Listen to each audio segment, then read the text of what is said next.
तर नमस्कार मंडळी, आपल्याकडे आज जी गाडी आली आहे ती बारामतीवरून आले सर, पोलीसमध्ये आहेत, रेल्वे पोलीसमध्ये. आणि त्यांची ही बलून आहे 2020चं मॉडेल आहे, BS6मध्ये येते. तिच्यामध्ये जे किट बसवलं आहे आपण ते मिजोचं BS6 किट याच्यामध्ये आपण इन्स्टॉल केलेलं आहे. आणि जे इन्स्टॉलमेंट झालं आहे ते मी आता फिटिंग तुम्हाला कशी झाली आहे ती दाखवतो एकदा, म्हणजे फिटमेंट क्वालिटी काय आहे ती आपल्याला बघायला मिळेल. सरांनी पण बघितली, म्हणजे बऱ्याच त्यांना दुसरं पण मी दाखवलं की काय आपण जे करतो ते काय आणि दुसरे जे करतात ते काय, म्हणजे जे चांगली क्वालिटी नसते ती कशी असते ती पण आपल्याला बघायला मिळाली पाहिजे. मागाशी मी थोडेसे फोटो दाखवले तर ती बघायला मिळाली. एकदा माझी फिटिंग क्वालिटी दाखवतो आणि नंतर मग काय करू, सरांनी गाडी चालवली, म्हणजे आम्ही साधारण 20 किलोमीटर तर गाडी चालवली आहे, कमी जास्त चालवली आहे पण 20 किलोमीटर आपण म्हणू. तर 20 किलोमीटर गाडी चालवून झालेली आहे. त्याच्यानंतर आपण गाडीचा परफॉर्मन्स कसा आहे ते सर आपल्याला सांगतील की काय वाटलं त्यांना गाडी चालवल्यानंतर. म्हणजे त्यांनी मला फिटिंग करायच्या आधी विचारलं होतं की ॲडव्हान्सर वगैरे बसवायची गरज आहे का, बसवायला लागेल वगैरे. तर मी सांगितलं होतं की ॲडव्हान्सरची काही गरज नाही, तुम्ही गाडीचा परफॉर्मन्स बघा, फिटिंग क्वालिटी बघा, नंतर आपण बोलू. तर आता गाडीचं टोटल फिटिंग झालं, मी एकदा फिटिंग दाखवून घेतो आणि मग नंतर आपण सरांचं फीडबॅक घेऊ. तर आपण हा गाडीचं इंजिन मी बघतोय पूर्ण. तर कुठेही अस्ताव्यस्त वायरिंग, आपण मी नेहमी बोलत असतो की अस्ताव्यस्त वायरिंग नाही, वाकड्या तिकड्या पायपिंगचं हे नाही, कुठेही तुम्हाला काही दिसणार नाही. तर असं आता इथून आपण सुरुवात करू की या ठिकाणी जो बसवला आहे आपण तो ECM बसवला आहे. या ठिकाणी ECM बसवलं आहे, त्याला प्रॉपर ब्रॅकेट बनवलं आहे, दोन्ही बाजूने आपण त्याला ब्रॅकेट लावलं आहे आणि तो या ठिकाणी बसवला आहे. म्हणजे या ठिकाणी बसवलं तर कसं की हवा पण व्यवस्थित लागते, कंपोनंट गरम होत नाही, त्यामुळे खराब होण्याचे चान्सेस खूप कमी होतात. तर आपण बघितलं आता हा लॅपटॉप कनेक्टर आपण या ठिकाणी लावलं आहे, तर इकडनं त्याची वायरिंग प्रॉपर इन्सुलेट केली आहे. त्याच्यानंतर बॅटरीचे जे कनेक्टर आहेत ते बॅटरीचे कनेक्टर, म्हणजे तुम्ही कोणी आता ज्यांच्या गाड्या CNG झाल्या त्यांनी पण आपलं बॉनेट जाऊन उघडून बघितलं तर तुम्हाला बॅटरीचे कनेक्टर कुठलाही फिटमेंट, कितीही भारी फिटमेंट सेंटर मी करतो म्हणत असेल तरी तो बॅटरीचे कनेक्टर कधीच इन्सुलेट करणार नाही.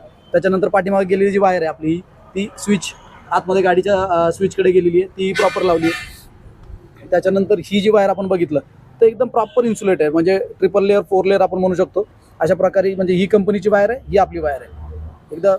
परत एकदा आपल्याला इथं बघायला मिळते ही कंपनीची वायर, ही आपली वायर. आता याच्यामध्ये किती डिफरन्स आहे तुम्ही सांगा. कस्टमर आपले व्ह्यूवर जे बघतायत त्यांनी आपलं हे बघावं. आता मी या ठिकाणी तुम्हाला हे उघडून दाखवतो एकदा की आपण काम जे करतो, तर समजा कंपनीची वायर ही जी आहे त्यांनी त्याला डायव्हर्जन दिलं आणि ही कंपनीच्या ह्या सगळ्या कंपोनंटकडे जाणाऱ्या ह्या वायरिंग आहेत. आपण त्याला तसंच आपण पण हे केलं आहे आणि आपले जे 3 कंपोनंट इकडे जातात तर 3ला नंतर आपण परत त्याला डायव्हर्ट केलं आहे. हा समजा इकडे सोलनाईट वॉलकडे जात असेल, मॅप सेन्सर आणि हाय प्रेशर गेज, तर याच्या सगळ्या वायर आपण इन्सुलेट करून प्रॉपर त्याला हे केलं आहे. त्याच्यानंतर या ठिकाणी फिलिंग वॉल बसवला आहे.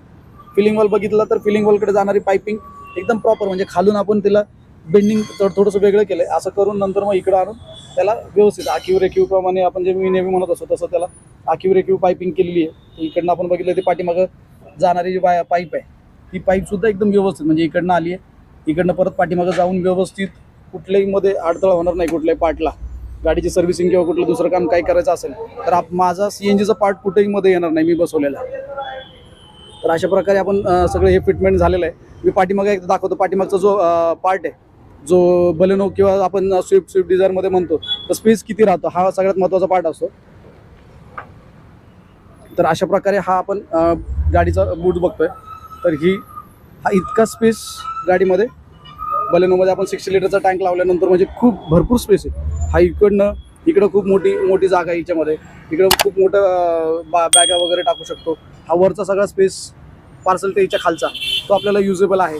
त्याच्यानंतर हिला आपण प्रॉपर फिट केलेला आहे, स्टेपनी पण, आणि हा सगळा स्पेस तिला वापरता येणार आहे. म्हणजे भरपूर स्पेस आपल्याला हिच्यामध्ये वापरण्यासारखा आहे.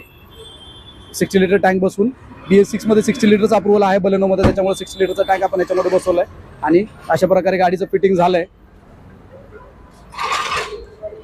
गाडीचे ओनर आपल्या बरोबर आहेत, एकदा आपण त्यांचा फीडबॅक देऊ. तर गाडीचे ओनर आपल्या बरोबर आहेत. गाडीचे ओनर आम्ही गाडी चालवली, मगाशी सांगितल्याप्रमाणे 20 किलोमीटर गाडी चालवली. आता गाडीचा परफॉर्मन्स कसा वाटला, म्हणजे तुम्ही चालवल्यानंतर तुम्हाला कळलं, म्हणजे आपण मगाशी बोलत होतो तसं चालवल्यानंतर म्हणजे पेट्रोलमध्ये चालते का CNG मध्ये चालते काहीच फरक नाही. आपण बरेच 20 किलोमीटर आम्ही फिरलो, त्याच्यामध्ये तुम्ही जेवढी चालवली त्याच्यामध्ये कसं वाटलं, म्हणजे एकदम पेट्रोल सारखं. आणि फिटिंग कशी वाटली? फिटिंग एकदम व्यवस्थित, म्हणजे वायरिंग वगैरे आपण जे तुम्ही व्हिडिओमध्ये बघितलं होतं, तुम्ही मला मगाशी म्हणत होता की मी बरेच व्हिडिओ बघितले, आणि त्याच्यातलं एकदा हा बघितल्यानंतर तुम्हाला कसं वाटलं होतं, म्हणजे ते काय फिटिंग हितच फिटिंग पाहिजे? मी 1-2-3 महिने व्हिडिओ बघत होतो युट्यूबवर. जेव्हा मी हा बघितला सरांचा, त्या दुसऱ्या मिनिटाला ठरवलं की इथं फिटिंग करायची. म्हणजे असं कुठेच अशा पद्धतीची फिटिंग मला कुठंच आढळून आली नाही युट्यूबवर तरी. आणि सेम तशीच मिळाली हो. पायपिंग हो, वायरिंग सगळं एकदम, टोटल जे एकदम. काम दिसतंय आणि महत्वाचं म्हणजे हा. परफॉर्मन्स हो जे आपण मी एकदम म्हणलो होतो तुम्हाला की परफॉर्मन्स बघा एकदा गाडी फिटिंग हा. झाल्यानंतर काय येतं बरं. नाही, मला असं वाटत होतं की सीएनजी जरा नाही का परफॉर्मन्स मध्ये कमी होईल, पण मला तर काही जाणवत नाही, एकदम पेट्रोल सारखं. पेट्रोल सारखी गाडी हा. गाडीचं परफॉर्मन्स मी बऱ्याच सगळ्या व्हिडिओमध्ये सांगत असतो की ॲडव्हान्सरची कुठल्याही ॲडव्हान्सरची गरज नाही. आपल्याकडे एकदा फिटिंग करा, फिटिंग क्वालिटी बघा, फिटिंग क्वालिटी तुम्हाला एक्सलेंट मिळणार. त्याच्यानंतर परफॉर्मन्स काढून द्यायची गॅरंटी माझी, कुठलाही ॲडव्हान्सर न लावता परफॉर्मन्स काढून द्यायला. एक नंबर परफॉर्मन्स आला आहे पेट्रोलसारखा. सरांनी मला चालवताना विचारलं की कशी वाटते गाडी, तेव्हा त्यांनी सांगितल्यावर मला काही कळतच नाही म्हणजे परफॉर्मन्स पेट्रोलवर चालते, मी रेग्युलर चालवतो, त्याच्यात मला जरासाही डिफरन्स नाही म्हणजे इतका चांगला परफॉर्मन्स गाडीला आपण काढून दिला आहे. धन्यवाद सर.